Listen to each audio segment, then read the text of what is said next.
وبث منهما رجالا كثيرا ونساء واتقوا الله الذي تساءلون به والأرحام إن الله كان عليكم رقيبا يا أيها الذين آمنوا اتقوا الله وقولوا قولا سديدا يصلح لكم أعمالكم ويغفر لكم ذنوبكم ومن يطع الله ورسوله فقد فاز فوزا عظيما إخواتي وأخواتي في الدين رحمني ورحمكم الله تعالى. Alhamdulillah, kembali kita memuji Allah Subhanahu wa taala dikarenakan nikmat yang Allah berikan kepada kita.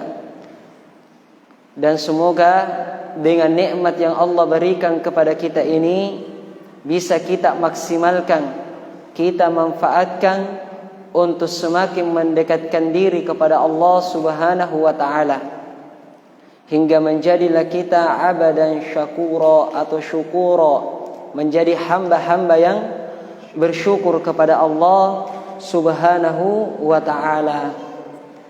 Baik ikhwati wa akhwati fid din, rahimani wa rahimakumullah.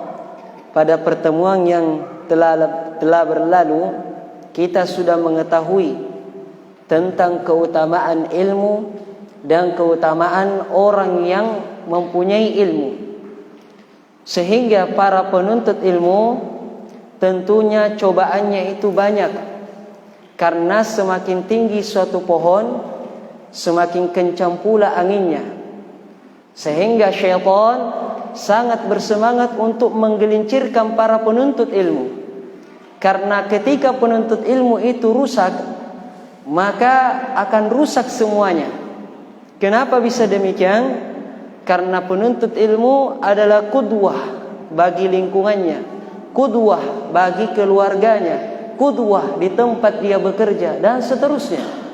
Sehingga kapan saja dia rusak, tentu orang selain dia akan lebih rusak. Sehingga syaitan sangat bersemangat untuk menggelincirkan orang-orang yang seperti itu. Sebagaimana istilah tadi, tambah tinggi suatu pohon, tambah kencang pula anginnya, kencang pula cobaannya.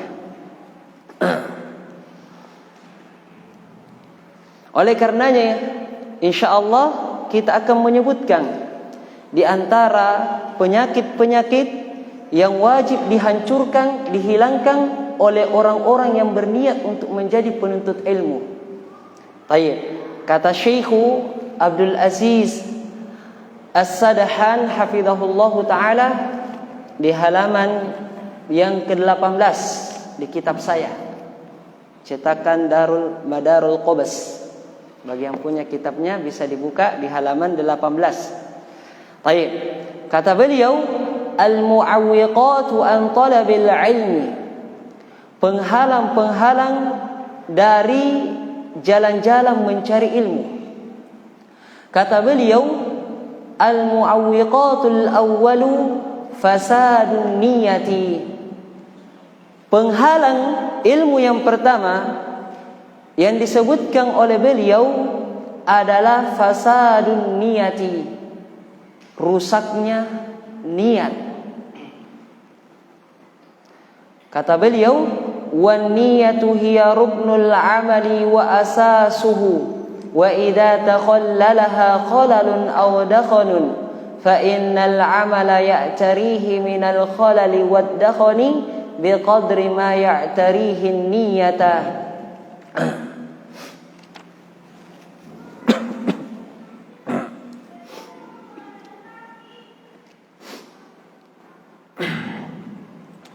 Baik, kata beliau, niat itu adalah rukunnya suatu amalan dan pondasinya amalan tersebut.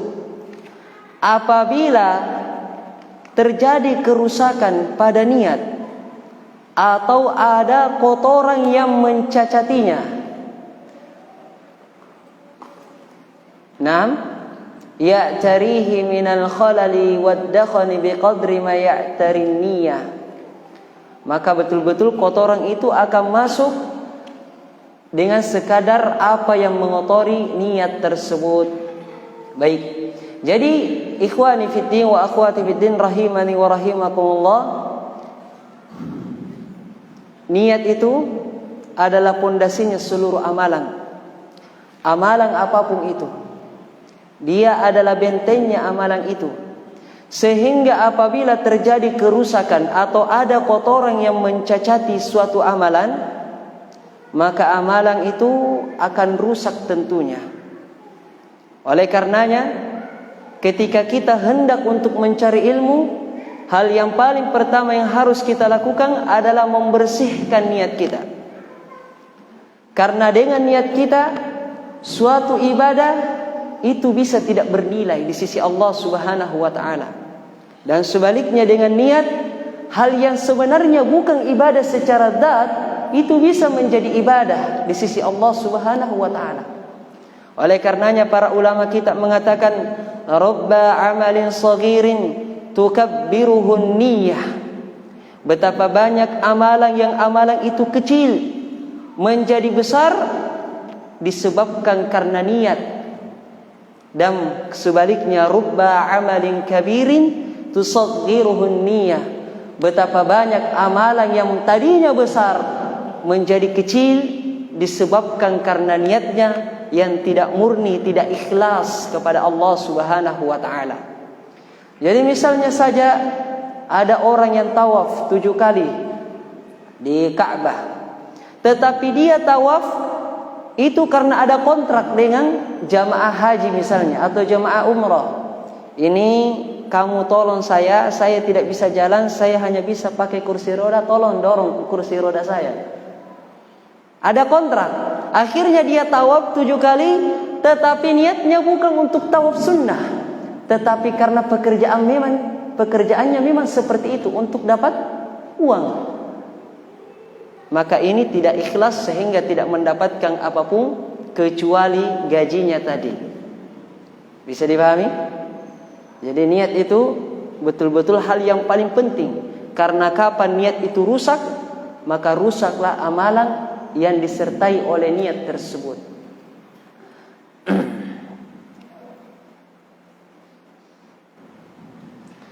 Kemudian kata Syekh hafizahullah ta'ala, وقد قال النبي صلى الله عليه وسلم إنما الأعمال بالنيات وإنما لكل امرئ ما نوى.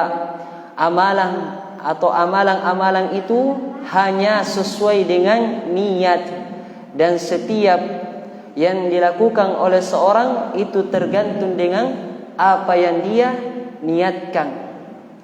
Maka di sini jamaah yang dirahmati dan dimuliakan oleh Allah Subhanahu wa ta'ala, Rasulullah memberikan suatu rumus bahwasanya setiap amalan itu tergantung dengan niatnya, dan seseorang akan mendapatkan hasil dari amalan yang dilakukan tergantung dengan niatnya. Menuntut ilmu termasuk amalan yang utama, bahkan sebaik-baik amalan. Bisa dipahami? Sekarang saya mau bertanya, apa syarat amalan itu diterima? Ada dua. Ikhlas. Angkat tangan dulu. Allah. Yang pertama tauhidnya yang benar, yang kedua adalah ikhlas, yang ketiga ittiba, mengikuti sunnah Nabi SAW. Insyaallah, barakallahu fiik. Ini disebutkan 3. Sama mungkin ya? Sama. Atau 2. Di antaranya adalah ikhlasun niyah. Dia melakukan amalan itu untuk mengharapkan wajah Allah Subhanahu wa ta'ala. Maka inilah menuntut ilmu juga termasuk amalan yang butuh kepada syarat ini. Sehingga kapan niatnya tidak beres, maka akan mengotori perjalanannya di dalam menuntut ilmu. Tetapi ikhwan, sebagaimana kata ulama di sini, setiap hati itu pasti akan dimasuki oleh sesuatu yang mengotori niat. Artinya tidak ada orang yang betul-betul bisa murni niatnya di dalam mencari ilmu. Oleh karenanya para ulama kita mengatakan la yusammal qalbu qalban illa litaqallubihi. Tidaklah hati itu, hati tempat niat. Kata para ulama, tidaklah hati itu disebut dengan hati illa litaqallubihi, kecuali karena dia berbolak-balik. Ingat, hati qalbun. Kenapa disebut qalbun? Litaqallubihi, sama katanya kan begitu. Karena dia berbolak-balik. Sehingga tidak ada aib bagi kita yang mungkin niatnya itu bercampur-campur. Tetapi jamaah sekalian, kita harusnya berusaha untuk membersihkannya kembali. Iya. Harus berusaha kita membereskannya lagi. Oleh karenanya Sulaiman Al-Hashimi rahimahullahu ta'ala mengatakan, rubbama uhadditsu bihaditsin wahidin wali niyatun. Kata beliau, kadang aku menyampaikan satu hadits dengan suatu niat, murni niatnya, ikhlas niatnya. Kemudian kata beliau, fa idza ataitu ala ba'dhihi taghayyarat niyati. Tapi saat ku sampaikan sebagian hadits itu, saya sudah sampai di pertengahan hadits itu, ternyata niatku berubah. Lekko niatna langsung. Apa kata beliau? Fa idzal haditsul wahidu yahtaju ila niyat. Sehingga menyampaikan satu hadits saja butuh banyak menjaga niat, berubah-ubah. Jadi ketika ada keinginan-keinginan yang mulai merasuki niat kita, mengganggu keikhlasan kita, berusaha kita membereskannya kembali. Bisa dipahami? Jadi memang karena hati kita sering berbolak-balik, terkadang memang niat kita berubah, amalan apapun itu. Tetapi kewajiban bagi kita adalah membereskannya kembali. Apalagi niat kita ini disebutkan hati kita itu ada 3. Cuma satu yang beres, duanya ini menyesatkan. Bisikan hati dan juga gangguan dari syaitan. Sehingga betul-betul butuh perjuangan untuk membereskan niat kita ini, ikhwani fiddin. Maka seperti itu tadi, kita terus berusaha menjaga untuk meluruskan niat kita. Baik. Kemudian kata beliau, hafizahullah taala, "Fan-niyatu ruknun kama sabaqa." Niat itu adalah rukun, pondasi sebagaimana yang telah berlalu. Apa artinya rukun, jamaah sekalian? Apa artinya rukun?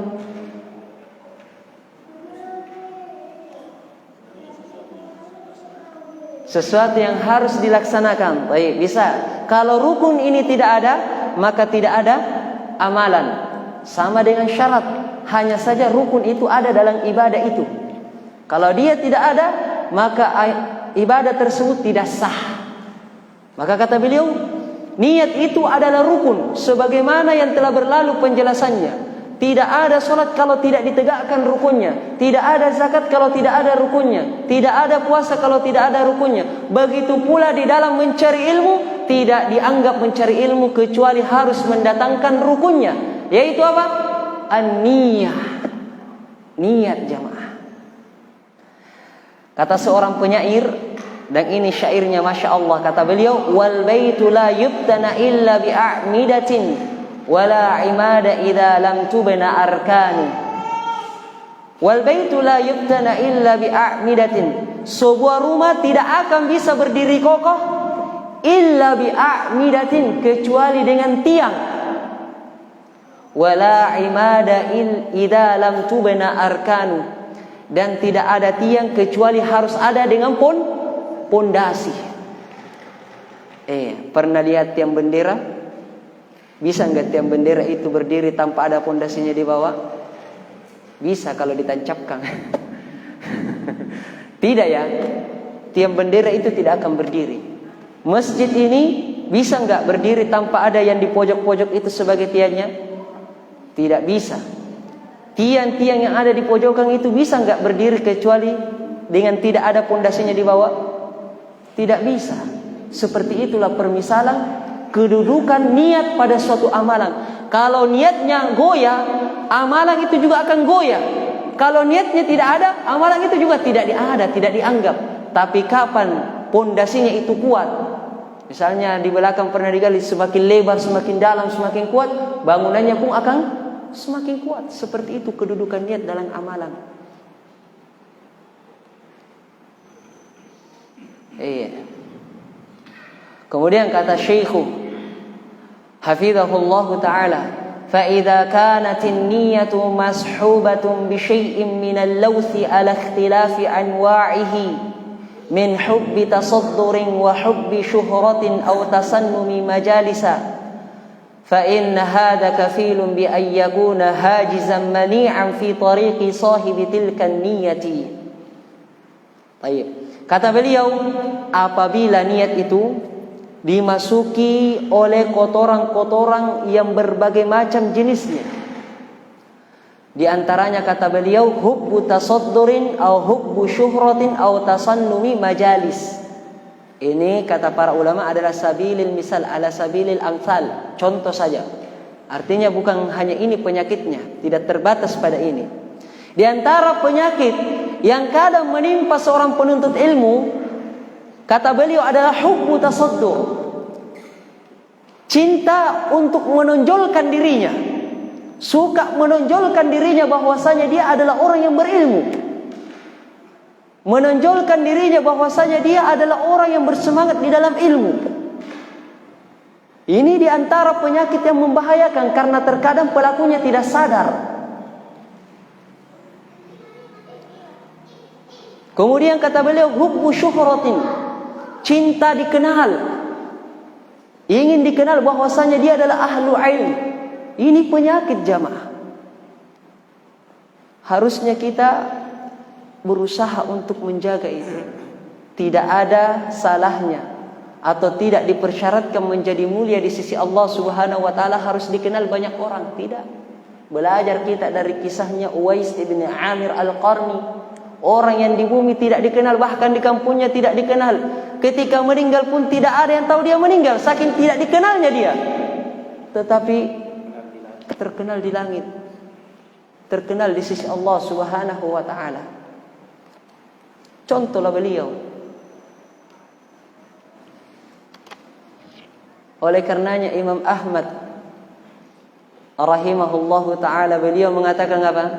Andai saja namaku tidak terkenal di kota ini. Imam Ahmad, orang yang berada di puncak keilmuan saja takut dengan hubbu syuhrah, dikenal. Bahkan ketika beliau diundang ke istana khalifah, beliau menganggap itu adalah musibah bagi dirinya. Kalau kita mungkin terbalik, kalau diundang sama Pak Camat di foto rumahnya, alhamdulillah, memenuhi undangan Pak Camat, share. Imam Ahmad tidak begitu. Maka tirulah para ulama kita, tidak mencintai yang namanya ketenaran. Ingin menampakkan dirinya, ingin dikenal, apalagi lulusan dari Jawa misalnya, dari Solo lagi. Berusaha kita untuk menghindari sifat menonjolkan diri di antara kawan-kawan kita. Berusaha untuk memamerkan diri kita ke khalayak ramai dengan berbagai macam jalannya, diusahakan untuk dihindari. Kemudian kata beliau, tasannumi majalisa, di antara niat rusak lainnya dia belajar adalah agar majelisnya itu ramai. Majelisnya ingin dihadiri oleh banyak orang.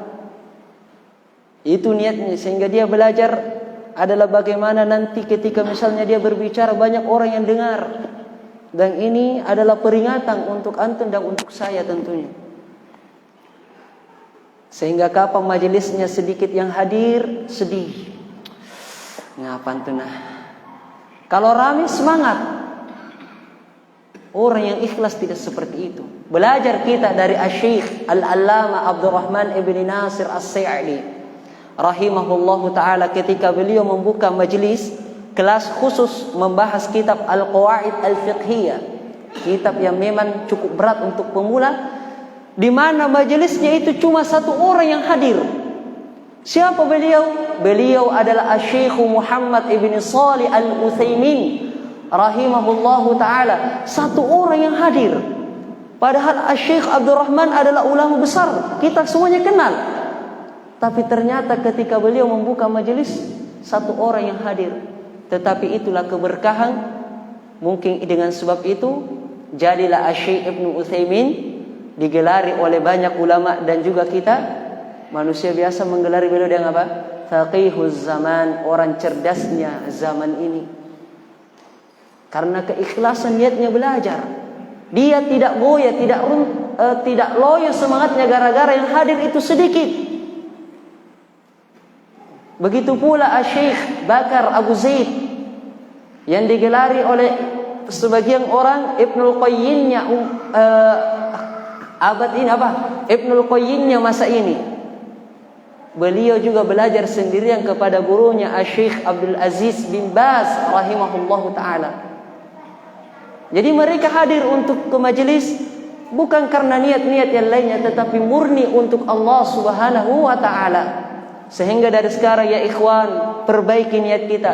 Kita hadir ke majelis ilmu bukan karena kita malu, misalnya lama tidak hadir ini di Masjid Herman Hussein, dicet-cet lagi sama Abu Ayyub, kenapa tidak datang? Datang dia karena malu.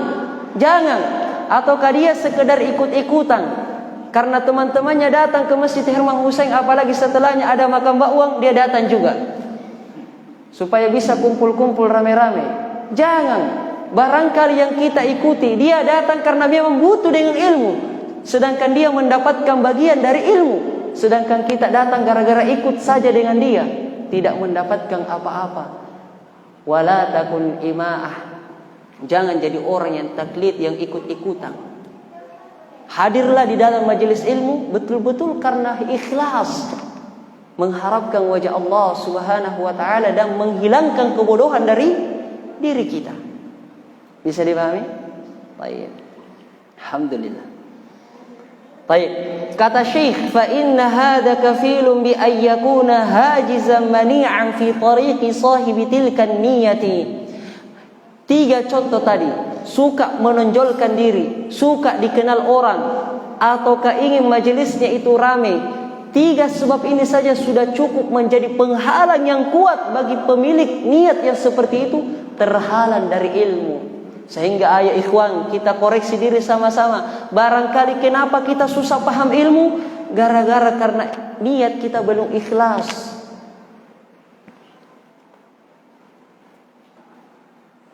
Bisa dipahami?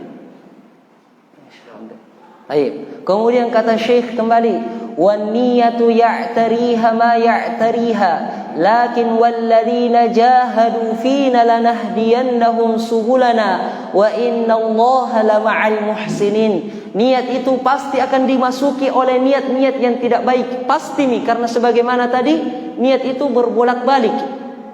Tetapi jangan kita meninggalkan majelis ilmu gara-gara belum ikhlas.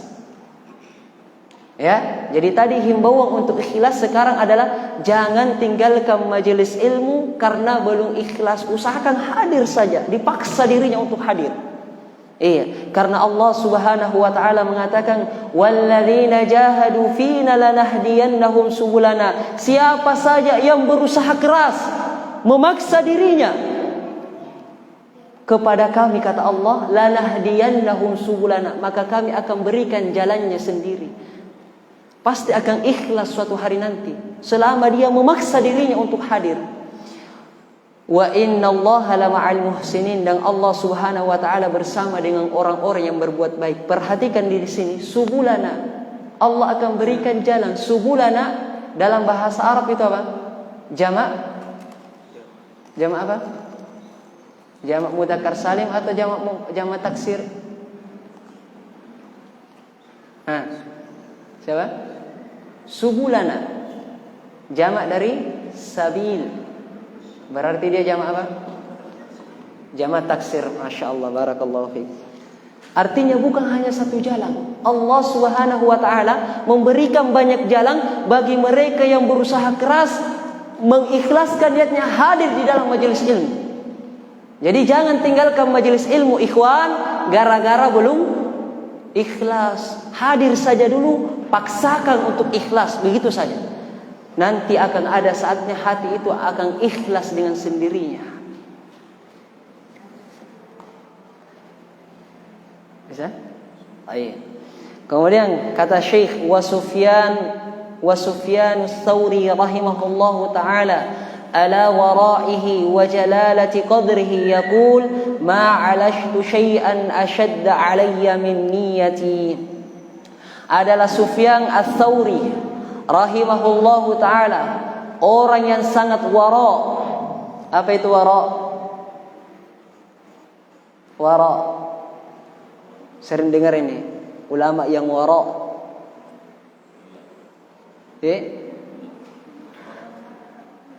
Angkat tangannya dulu biar tidak bingung. Lihat. Orang yang sama dengan zuhud ini, tapi ada bedanya sedikit. Kalau zuhud itu kan meninggalkan sesuatu yang tidak bermanfaat nanti di hari akhirat. Sedangkan wara itu meninggalkan sesuatu karena khawatir akan membahayakannya di akhirat. Seperti itu mungkin ya. Allahu a'lam. Semoga tidak terbalik ini. Beliau adalah orang yang wara, betul-betul berhati-hati dalam setiap tindak tanduknya. Jangan sampai tindak tanduknya itu membahayakan dia di hari akhirat. Tetapi bersamaan dengan kewaraannya beliau, kehati-hatiannya beliau dalam berbicara dan berbuat, kata beliau, ma'alashtu syai'an ashadda 'alayya min niyati. Saya belum pernah mengobati suatu hal yang paling berat untukku melebihi mengobati niatku. Karena itu tadi, niat itu apa? Ditaqallubi, berbolak-balik, kadang gini, kadang gini. Ini ulama kita. Maka kata beliau, wa idza kana hadzal Imam Ats-Tsauri fama baluka bina nahnu. Kalau Imam Ats-Tsauri saja berkata demikian, merasa susahnya meluruskan niat, fama baluka bina nahnu. Bagaimana lagi dengan kita? Bukan lagi wara, bukan orang yang zuhud. Ilmunya juga kurang. Maka kita juga harus berusaha. Jangan kalah dengan ulama sekaliber Sufyan Ats-Tsauri. Kita juga berusaha untuk membereskan niat kita, meluruskan niat kita. Kemudian kata Asy-Syaikh, "Falidzalika yanbaghi an yakuna al-wahidu minna mutajarridan fi talabihi lil 'ilmi." Oleh karenanya itu, sudah seharusnya lah bagi kita untuk mengikhlaskan niat kita di dalam mencari ilmu. La yuridu bidzalika illa wajha Allah azza wa jalla. Tidak mengharapkan dari kita menuntut ilmu itu kecuali wajah Allah subhanahu wa ta'ala. Fa in sahaba niyata ma sahabaha min talbisi iblis fa inna hadza laysa bigharibin. Inilah dia tadi kata beliau, apabila niat itu diikuti oleh sesuatu dari tablis iblis, seperti niat-niat yang tidak baik tadi, maka kata beliau, fa inna hadza laisa bigharibin. Hal itu bukan sesuatu yang aneh. Artinya memang bukan sesuatu yang baru. Ketika misalnya niat kita berbolak-balik, bukan hal yang baru jamaah. Kata beliau, innamal gharibu wal ajibu ay yastamra'a sahibuha baqa'u tilkal lawsati fi niyyatihi. Tetapi yang aneh, yang ajib itu kalau dia tidak meluruskan niatnya kembali, itu baru aneh. Dia betah di atas niat yang keliru itu. Jadi kalau kita terkena niat yang buruk atau tidak ikhlas kepada Allah, kemudian kita langsung sadar, langsung mengubah, berusaha mengubahnya, itu bukan aib. Yang aib itu adalah kita sudah tertimpa, sudah tahu ini salah, tapi betah di situ karena enak. Siapa yang tidak ingin dikenal ya? Jiwanya manusia itu kan suka dikenal. Siapa yang tidak ingin tampil? Semua orang pengen tampil. Orang bodoh saja mau tampil. Apalagi kalau kita sudah belajar. Itu baru aneh. Tetapi kalau kita berusaha menegur jiwa kita, memalingkan kembali ke jalan yang benar, bukan sesuatu yang aneh, bukan masalah. Seperti itu ya. Baik, kita lanjutkan supaya selesai ini. Falizaman alaihi ayyujahidaha wa ayyuhariba dzalikal lawtha wad-dakhana mastata'a ila dzalika sabila. Oleh karenanya wajib baginya untuk dia berusaha memerangi, menghancurkan kotoran-kotoran yang menjangkiti niatnya sesuai dengan kemampuan yang dia dapatkan. Berusaha dia untuk meluruskan niatnya. wala yafturanna au yai'asanna, dan janganlah dia yafturanna itu futur. Apa istilahnya futur itu? Down gitu. Janganlah dia futur atau merasa putus asa. Dia putus asa, saya kalau begitu tidak usah datang ke Masjid Herman Hussein karena niat saya selalu bakwan. Saya tidak usah datang ke Masjid Herman Hussein karena bukan ilmu yang saya harapkan. Jangan putus asa. Pokoknya yujahid, dia berusaha keras, memaksakan dirinya, perangi terus. Pokoknya semangat saya. Kemudian kata beliau, wal yaqra ma dzakara ahlul ilmi an anfusihim, dan bacalah dari apa yang telah disebutkan oleh para ahlul ilm tentang diri-diri mereka. Fahadad Daruqutni Abul Hasan Ali ibn Umar Amirul Mu'minin fil hadithi. Maka inilah dia Imam Ad-Daruqutni. Imam Ad-Daruqutni kita semua kenal, ahlu hadith, pemilik kitab hadith. Imam Ad-Daruqutni namanya adalah Abul Hasan. Abul Hasan itu kunyahnya beliau. Ali namanya Ibnu Amir, Ibnu Umar. Umar itu bapaknya. Jadi Amirul Mu'minin fil hadith, beliau adalah pemimpinnya orang-orang beriman di dalam pembahasan hadith. Apa kata beliau? Talabna al-ilma li ghairillahi fa'aba an yakuna illa lillah. Ucapan yang bagus sekali. Kata beliau, talabna al-ilma li ghairillahi fa'aba an yakuna illa lillah. Dulu kami belajar li ghairillah, untuk selain Allah Subhanahu wa taala. Niatnya itu jelek. Fa'abah, tetapi ilmu itu enggan. Dia tongin tamak rinyawana, tidak mau masuk ke dalam hatinya, tidak mau menancap kokoh di dalam jiwanya. Ilmu tidak mau. Ayyakuna illa lillah, kecuali ketika kami sudah meluruskan niat itu, barulah dia masuk. Ini perkataan Imam Ad-Daruqutni, ulama hadis sudah kita kenal. Beliau juga mengatakan, dulu kami belajar bukan untuk Allah, tapi ternyata ilmu itu juga tidak mau masuk. Capek-capek, kenapa tidak mau masuk ini? Akhirnya diikhlaskan, barulah ilmu itu mau masuk. Nah, ini pelajaran bagi kita ikhwan. Kalau misalnya kita sulit paham tentang suatu permasalahan, kita sudah baca buku ternyata nggak paham-paham juga, cobalah perbaiki, lihati niat kita, barangkali masih ada sedikit yang mengotori niat kita tersebut. Paham ini ikhwan?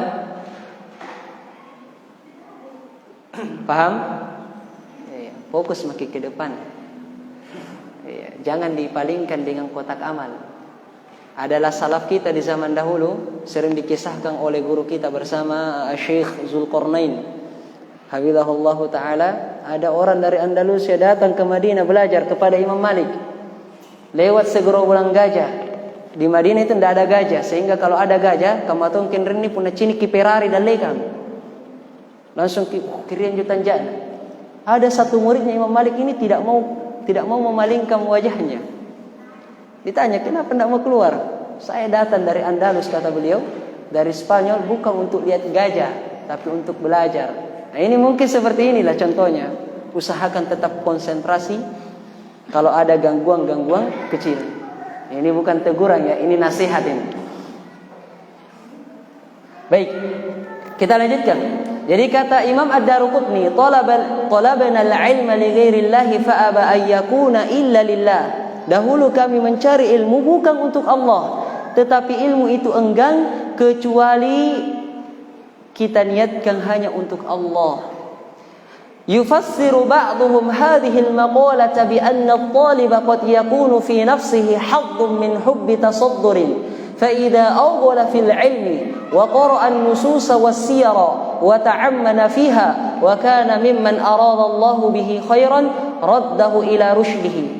Maka para ulama menafsirkan perkataannya Imam Ad-Daruqutni tadi, kata beliau, sesungguhnya seorang yang mencari ilmu, penuntut ilmu, terkadang memang dimasuki jiwanya bagian-bagian dari fitnah-fitnah tadi yang sudah kita sebutkan, yaitu apa? Hubbu tasaddur, memang suka untuk menonjol.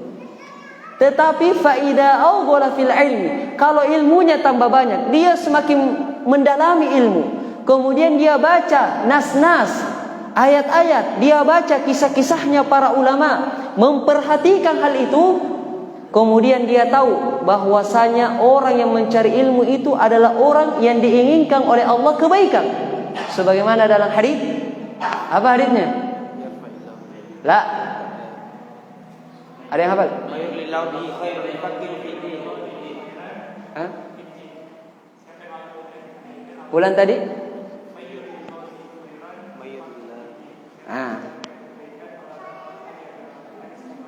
Masya Allah. Wah, Masya Allah, barakallahu fiik. Man yuridullahu bihi khairan yufaqihu fid din.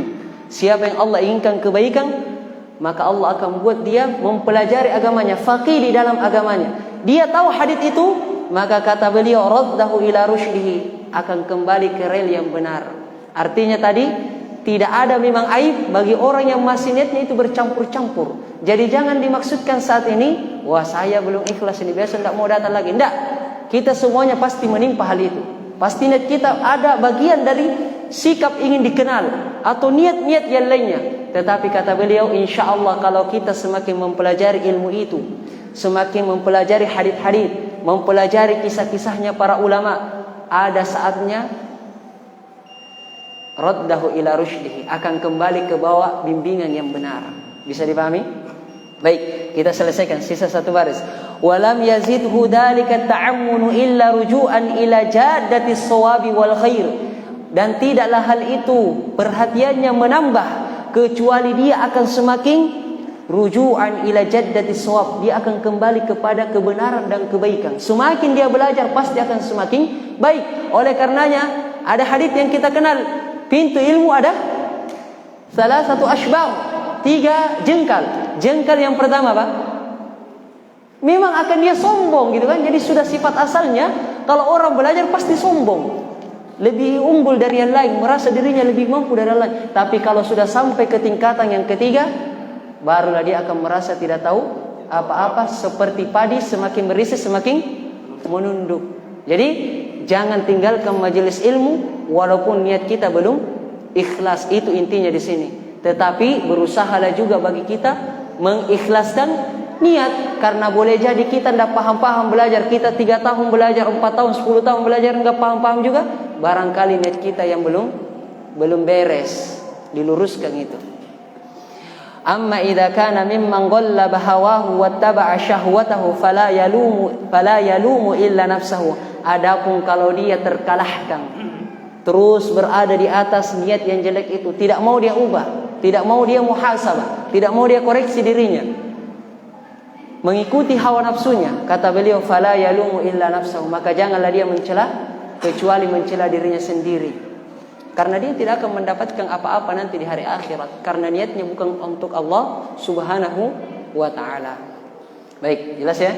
Sudah habis juga waktunya. Insyaallah pada pertemuan berikutnya kita bahas penghalang ilmu yang kedua dan seterusnya. Wallahu taala a'lam bissawab.